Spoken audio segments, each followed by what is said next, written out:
بھائی پاکستان آپ کا پڑوسی ہے، آپ کو اچھا لگے یا آپ کو برا لگے، اب پچھلے 10-12 سال سے ایک ہی میوزک بجاتے ہیں وہ، اور وہ میوزک کیا ہے کہ پاکستان جو ہے نا یہ ایپی سینٹر ہے دہشت گردی کا، بولتے جاتے ہیں. میں اس پہ کچھ نہیں کہوں گا. ان کے اپنے ملک کے اخبار، ان کے اپنے ملک کے ٹی وی چینلز کیا کہتے ہیں، ایسے جو واقعات پہلے ہوئے ہیں وہ آپ دیکھ لیجئے، پڑھ لیجئے. ان کے اپنے گورنر جو کشمیر میں تھے ستیہ پال ملک، ان کا انٹرویو پڑھ لیجئے. تو بہت افسوس کی بات ہے کہ کم سے کم میری نظر میں ایک بڑی ہائی اوپینین تھی ہندوستان کے سیاستدانوں کے بارے میں، جو کچھ میں نے تھوڑا بہت پڑھا ہے. اس میں جواہر لال نہرو صاحب ہیں، ان کے امبیڈکر صاحب ہیں، والا بھائی پٹیل ہیں، عبدالکلام آزاد ہیں، شاستری صاحب ہیں، اور اس کے بعد ایک لسٹ ہے، گجرال صاحب آئے، نرسمہا راؤ صاحب آئے، اور سب سے بڑھ کے جس آدمی کی تعریف کرنی چاہیے وہ واجپئی صاحب ہیں. آپ سمجھتے ہیں کہ وہ پاگل تھے کہ پاکستان آئے تھے؟ انہوں نے سمجھ لیا کہ بھائی یہ جو ہمارے معاملات ہیں پاکستان سے، اس کی ایک تاریخ ہے، یہ بٹن دبا کے ٹھیک نہیں ہوں گے. تو ہندوستان میں ایک سوچ کی ضرورت ہے کہ حل کیا ہے. یہی مثال لے لیجئے، گورنمنٹ نے اناؤنس کیا کہ بھئی ہم نے بڑا کامیاب، جو دہشت گرد کے 9 پوائنٹ تھے ان کو ہم نے تباہ کر دیا. اور ان سے کوئی پوچھے کہ دہشت گردی اس طرح ختم ہوتی ہے؟ دہشت گرد بیٹھے ہوتے ہیں کہ آپ آئیں گے ان کو ماریں گے. اس کو بھی سائیڈ میں رکھیں. سب سے بڑا وکٹم کون ہے دہشت گردی کا؟ اب تک جب سے مجھے یاد ہے پچھلے 30-40 سال میں 8 سے 10 ہزار کم سے کم ہمارے فوجیوں نے شہادتیں پیش کی ہیں. تقریباً 80-90 ہزار سویلینز مارے گئے ہیں. پاکستان میں جو بم بلاسٹ ہوئے ہیں، سوسائڈ بلاسٹ ہوئے ہیں، اس کی ایک لمبی فہرست ہے. کوئی انہوں نے آرمی انسٹالیشن، GHQ، مسجدیں، بازار، اور تو اور آرمی پبلک اسکول، بچے، چھوٹے بچے. تو ہم سے زیادہ کون جانتا ہے کہ دہشت گردی اچھی ہے یا بری ہے؟ تو ان کے دماغ میں یہ ہے کہ بھائی ہم بٹن دبائیں گے معاملہ ٹھیک ہو جائے گا. نہیں، آپ صحیح فرما رہے ہیں. ناظرین، آپ نے دیکھا کہ ایک چھوٹا سا بیک گراؤنڈ انہوں نے دیا.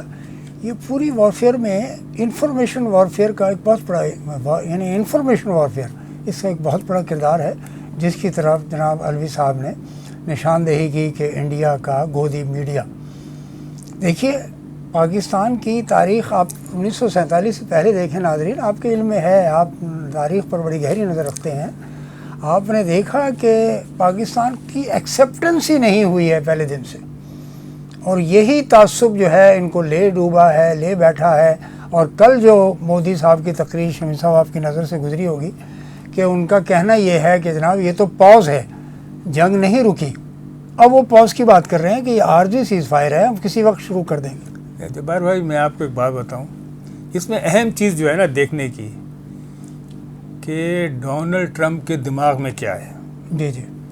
آپ یقین مانیں جب اس کا پہلے دن میسج آیا ہے تو پہلا ری ایکشن یہ تھا کہ بھائی یہ جو ہے نا انڈیا کی ہیلپ کرنا چاہتا ہے.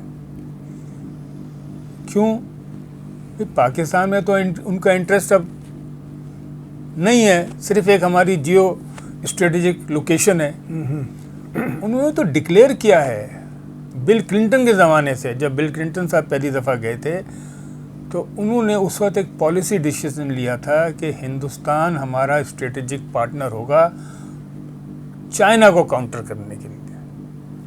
تو اپنی اسٹریٹجک پارٹنر کو وہ پریشانی میں تو نہیں چھوڑیں گے نا. تو میرا پہلا امپریشن یہ گیا تھا کہ یہ مودی صاحب نے ان کو بیل آؤٹ کیا ہے، یہ پریزیڈنٹ صاحب نے ان کو بیل آؤٹ کیا ہے، اور ان کو پتہ ہے کہ ہم لوگوں کے جو اپنی کچھ ہماری مجبوریاں ہیں. لیکن بات وہاں نہیں رکی. اس کے بعد ان کا دوسرا ٹویٹ آیا، اس کو آپ غور سے پڑھیں. پھر ان کا تیسرا ٹویٹ آیا. تو ہندوستان میں سوال پوچھا جا رہا ہے کہ بھائی آپ نے ہمیشہ سے یہ کہا ہے کہ ہم کسی کو مداخلت نہیں کرنے دیں گے. جے شنکر صاحب ان کے فارن منسٹر، یورپین جو کمشنر ہیں خاتون، انہوں نے ان سے بات کرتے ہوئے کہا کہ بھئی ہمیں پارٹنر چاہیے، ہمیں لیکچر دینے والے نہیں چاہیے. انہوں نے ایک اسٹینڈ لیا کہ بھئی اب اچانک یہ کیا ہوا. مودی صاحب نے تقریر تو لمبی چوڑی کی. بھئی یہ بھی تو بتائیں نا کہ انہوں نے، مودی نے پریزیڈنٹ ٹرمپ کو کیا ٹیلی فون کر کے ڈانٹا ہے؟ کیا ان سے کہا ہے کہ یہ آپ کیوں انٹرفیئر کر رہے ہیں؟ تو یہ بچوں والی باتیں ہیں. اور ایک چیز اور سمجھنے کی ضرورت ہے کہ ہندوستان میں نا بالی ووڈ کا ایک بہت بڑا رول ہے بالی ووڈ کا. وہ بعض دفعہ اس کا اثر ہر جگہ ہوتا ہے. اب بالی ووڈ کیا ہے؟ خواب دکھاتے ہیں، 150 روپے لیتے ہیں، 1.5 گھنٹہ آپ کو خوش کر کے بھیج دیتے ہیں. اب آپ دیکھ رہے ہیں، یاد دلاؤں آپ کو، ایک وہاں ایکٹر ہے اکشے کمار. میں تو ویٹ کر رہا تھا وہ کہیں بارڈر پہ نظر آئیں گے، کیونکہ انہوں نے 10 دفعہ کہا تھا کہ گھس کے مارو. الفاظ کا ذرا آپ چناؤ دیکھیے، گھس کے مارو. ارے بھائی تو آؤ گھس جاؤ، کس نے روکا ہے تم کو؟ تو مودی صاحب کو، ان کی میں کسی برائی یا ان کو کرٹیسائز نہیں کر رہا ہوں، کیونکہ وہ اس ملک کے پرائم منسٹر ہیں. سوچنا چاہیے اور پاکستان کے ساتھ بیٹھ کر کے غصے کو سائیڈ میں رکھیں، بات کرنی چاہیے. اب ان کا ایک نعرہ ہے، بھئی اب تو کشمیر پہ بات ہوگی جو حصہ پاکستان کے پاس ہے. اب اتنی بچوں والی یہ بات ہے، وہ آرٹیکل 370 390 جو مرضی کر لیں. ایک بات یاد رکھیں، قانون یہ کہتا ہے کہ چرائی ہوئی چیز پہ آپ مالک نہیں بن سکتے. بالکل ٹھیک. کشمیر ہندوستان نے جا کر کے چڑھائی کر کے قبضہ نہیں کیا تھا. انہوں نے وہاں کے مہاراجا سے ایک ٹریٹی سائن کی تھی. وہ ٹریٹی آپ پڑھ لیجئے، وہ ٹریٹی کیا کہہ رہی ہے. اس میں کوئی مرجر نہیں ہوا تھا. پھر چلیں اگر یہ سب تھا تو آپ یونائٹڈ نیشن کیوں گئے بھائی؟ آپ ممبر ہیں یونائٹڈ نیشنز کے. سیکیورٹی کونسل نے ریزولوشن پاس کیا ہے. تو جب ایک ڈسپیوٹیڈ ایریا ہے تو نہ پاکستان اس پہ کلیم کر سکتا ہے، نہ ہندوستان کر سکتا ہے، جب تک کہ اس کا تصویر نہ ہو. اور اس کے دو ہی طریقے ہیں، یا یونائٹڈ نیشن سے یا آپس میں بیٹھ کے بات کریں.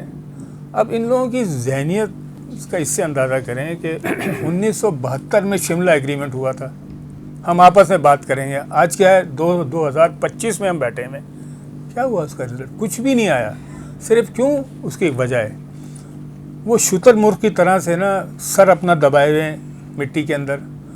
حقیقت ہے کہ آپ ہمارے پڑوسی ہیں، ہمیں پتہ ہے کہ ہم سے آپ 6-7 گنا بڑے ہیں، آپ کا بجٹ زیادہ ہے. لیکن اگر آپ کا خیال یہ ہے بس گئے اور قبضہ کر لیا اور ملیا میٹ کر دیا، تو آپ خواب دیکھ رہے ہیں. دیکھیے، یہ جو مودی صاحب نے کل تقریر کی ہے وہ جھیم مٹانے کی تو اپنی جگہ کوشش ہے ہی ہے، لیکن وہی RSS کے آئیڈیا کو لے کر جو ہندوتوا کی بنیاد ہے، جو ان مسلمانوں کے خلاف ہے، اقلیتوں کے خلاف ہے، اور وہ زبردستی لوگوں کو کنورٹ کرا رہے ہیں. ان کا جو آئیڈیا ہے، ان کی جو آئیڈیالوجی ہے، وہ لازمی طور پر وہ ان کو کاسٹ پے کرنا پڑ رہی ہے. اور یہ جو جنرل آصف منیر اور ہمارے ڈیفنس سروسز کے چیفز نے، اور میں تو کہتا ہوں پورے پاکستان کے عوام نے جس جوش و ولولے سے یہ 5 گھنٹے کی لڑائی لڑی ہے، ان میں تو ان کی اماں یاد آ چکی ہے ان کو. اور وہ نظر آ رہا ہے ہندوستان میں ہر گلی، ہر شہر، ہر قصبے میں. اور جو راہل گاندھی کی جو تقریر ہے اور وہ جو اس کی موو ہے کہ جوائنٹ پارلیمنٹری سیشن بلا کر مودی سے پوچھا جائے کہ یہ صورتحال کیوں پیدا ہوئی ہے. سمجھتا یہ ہوں میں، علوی صاحب اس پر آپ روشنی ڈالیے، کہ یہ حکومت تبدیل کرنے کی طرف تو جنگ نہیں لے جائے گی مودی کی حکومت، لگتا ہے کہ جائے گی. آپ کو کیسا لگتا ہے؟ دیکھیے، بات یہ ہے کہ میں احتیاط کرتا ہوں ہندوستان کے بارے میں بولتے ہوئے، کیونکہ وہ لوگ بڑے سینٹیمنٹل ہیں، بہت سینٹیمنٹل ہیں. راہل گاندھی نے بالکل ٹھیک کہا ہے، لیکن مودی نے جو آج کرسی میں بیٹھے ہیں، ان کی ایک سیاسی اسٹریٹجی ہے. اس کی وجہ سے ان کو ووٹ ملے. تو ابھی وہ کہیں نہیں جا رہے, بالکل نہیں جا رہے, لیکن ان کا یہ کہنا کہ یہ پوز ہے اور خون اور پانی ایک ساتھ نہیں بہہ سکتا. آپ ذرا اس پہ سوچئے, میرے گھر کا آپ پانی بند کر دیں, میں برداشت کر لوں گا؟ بھائی آپ کیا کر رہے ہیں؟ وہ جو ٹریٹی ہے انڈس واٹر کی, اس میں کینسلیشن کا تو کوئی کلوز نہیں ہے. ہاں, اگر آپ کو کوئی شکایت ہے ایک دوسرے سے تو اپلیکیشن دیجئے ورلڈ بینک کو, وہ آربیٹریٹر بنائیں گے, بیٹھیں گے اور آپ کی بات سنیں گے. تو مودی صاحب کا اگر یہ خیال ہے کہ یہ ایک پوز ہے 10 دن کے لیے, 12 دن کے لیے, کوئی بات نہیں, 10-12 دن بھی گزر جائیں گے, ایک دفعہ اور اپنا شوق پورا کر لیں. پاکستان کی قوم, پاکستان کی فوج تیار ہیں.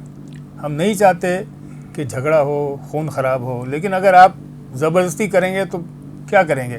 کرنا تو پڑے گا نا. تو میرا خیال یہ ہے کہ وہاں ایسی آوازیں بہت ساری ہیں, بہت سینسیبل لوگ ہیں جو مودی صاحب سے اتنے سوالات پوچھ رہے ہیں کہ آپ کو اندازہ نہیں ہے. تو اس لیے مودی صاحب کی یہ دھمکیاں ہیں, ان دھمکیوں سے پاکستان تو امپریس نہیں ہوگا. جی ناظرین, دیکھا ہمارے شمیع الرحمن نالوی صاحب نے یہ بالکل اپنا تجزیہ پیش کیا کہ ہم سے مطلب مراد پاکستان ہے, پاکستان کی مسلح افواج ہیں اور عوام ہے. یہ کسی بھی طور پر ڈرنے والے نہیں ہیں. لیٹ اٹ بی سو. اگر مودی صاحب کے دماغ میں مزید ان کو جھٹکا دینے کی ضرورت پڑے گی تو اس کے لیے ہم تیار ہیں. ڈاکٹر عبدالجبار خان آفیشیل سے مجھے اجازت دیجیے. میں شمیع الرحمن نالوی صاحب کو بہت بہت شکر گزار ہوں. بہت شکریہ. جزاک اللہ, تھینک یو ویری مچ.